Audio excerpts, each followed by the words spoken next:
पाकिस्तान के पास जो अपने हथियार हैं वो भी पिट चुके हैं और जो हथियार तुर्की और चीन ने दिए हैं वो भी धोखा दे गए हैं। यानी पाकिस्तान को मेड इन चाइना हथियार भी नहीं बचा पाया।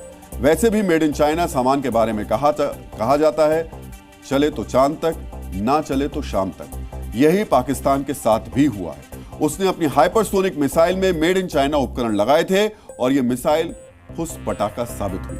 लेकिन पाकिस्तान के साथ टकराव में भारत ने अपनी एक और शक्ति का प्रदर्शन किया है। यह शक्ति है एआई तकनीक की, यानी आर्टिफिशियल इंटेलिजेंस की। अब हम आपको दिखाते हैं कि किस तरह भारत ने आर्टिफिशियल इंटेलिजेंस तकनीक के बल पर पाकिस्तानी मिसाइल और ड्रोन्स को हवा में ही मार गिराया। दरअसल भारतीय सेनाओं ने अपनी एयर डिफेंस क्षमताओं को आर्टिफिशियल इंटेलिजेंस से इंटीग्रेट किया था। आर्टिफिशियल इंटेलिजेंस के जरिए एक ऐसा केंद्र विकसित किया गया था जहां दुश्मन से आते खतरे की जानकारी का आकलन किया जाता था और फिर जरूरत के हिसाब से एयर डिफेंस वेपन का इस्तेमाल किया जाता था। अब आप सोच रहे होंगे कि आजकल जिस एआई का इस्तेमाल डीप फेक बनाने के लिए किया जाता है वो भारतीय सेना के एयर डिफेंस सिस्टम का हथियार कैसे बना। आप चाहें तो इस जानकारी को अपनी डायरी में नोट भी कर सकते हैं। सबसे पहले इस एआई सॉफ्टवेयर में पाकिस्तान के मिसाइल, फाइटर जेट और ड्रोन्स की जानकारी फीड की गई। इस जानकारी में पाकिस्तानी हथियारों की बनावट, रफ्तार और उनके तकनीकी पहलुओं को शामिल किया गया। फिर इस एआई सॉफ्टवेयर में भारतीय एयर डिफेंस वेपन सिस्टम की जानकारी फीड की गई, यानी किन हथियारों से कितनी दूरी तक किस किस्म के टारगेट को हिट किया जा सकता है, ये सारी इंफॉर्मेशन फीड कर दी गई। जब पाकिस्तान से हमला हुआ तो रडार से मिली सूचना के आधार पर आर्टिफिशियल इंटेलिजेंस सॉफ्टवेयर पाकिस्तानी हथियार और उसके संभावित टारगेट का आकलन करता है और भारतीय रक्षात्मक प्रणाली को अलर्ट कर देता था, जिसके बाद जरूरत मुताबिक एयर डिफेंस सिस्टम का इस्तेमाल किया गया। इस तरह आर्टिफिशियल इंटेलिजेंस का इस्तेमाल कर पाकिस्तानी हमलों को नाकाम कर दिया गया।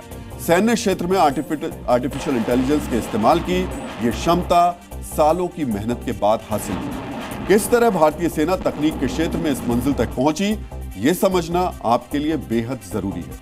2018 में रक्षा मंत्रालय ने भारतीय सेनाओं को आर्टिफिशियल इंटेलिजेंस की क्षमता से लैस करने के लिए एक टास्क फोर्स बनाई थी। इस टास्क फोर्स के सुझाव के बाद रक्षा मंत्रालय ने 2 एजेंसी बनाई। पहली थी डिफेंस एआई काउंसिल और दूसरी थी डिफेंस एआई प्रोजेक्ट एजेंसी।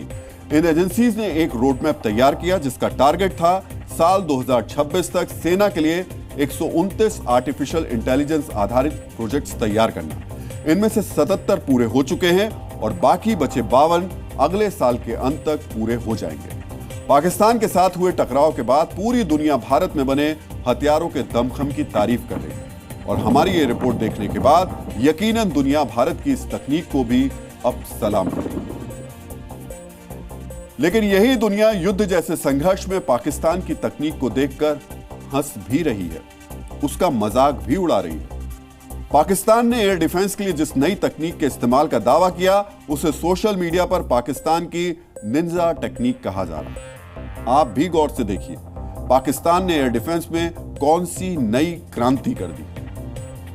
पूरे पाकिस्तान से जैसे जैसे जंग डेवलप हो रही थी तो हमारा जो ब्रास टैक्स का हेडक्वार्टर था वो एक इंटेलिजेंस हेडक्वार्टर में तब्दील हो चुका था। पूरे पाकिस्तान से हमारे वॉलंटियर्स वीडियोस बनाकर बाकायदा टाइम और डेट के साथ किया, ये तारीख है, ये वक्त है, ये मकाम है, इस वक्त ये ड्रोन दुश्मन का यहाँ पे नजर आ रहा है, ये इसकी वीडियो है, हमें भेज रहे थे और हम रियल टाइम में पाकिस्तान आर्मी को डिस्पैच कर रहे थे। पूरी आर्मी, नेवी और एयरफोर्स को जो ओपन सोर्स इंटेलिजेंस सिविलियंस की जानिब से पहुंचाई जा रही थी वो हमारे मरकज से जा रही थी। सुना आपने, ये है पाकिस्तान की निंजा टेक्निक।